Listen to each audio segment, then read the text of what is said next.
Grieving families get some support. News Channel 18's Laura Kirtley explains how a weekly meeting is helping people work through their grief.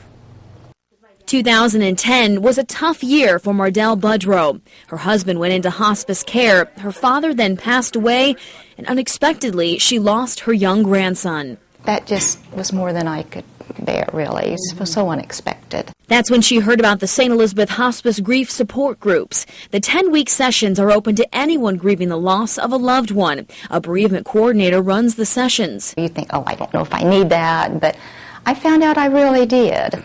And there was a lot of people that understood what I was going through, and we cried together, and you know, it was what I needed. Mary Schmidt was skeptical about joining a support group.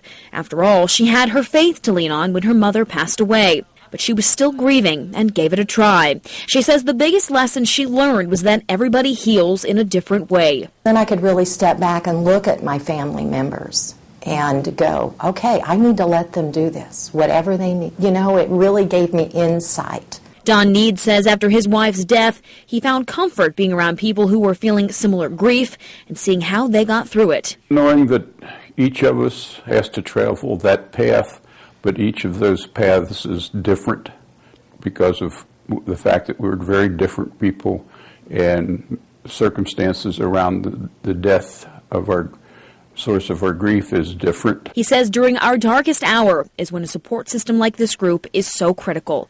Laura Kirtley, News Channel 18.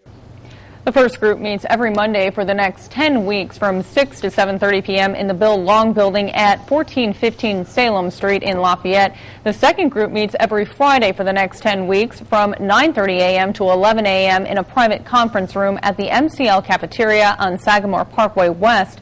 To join the group, call 765-423-6732.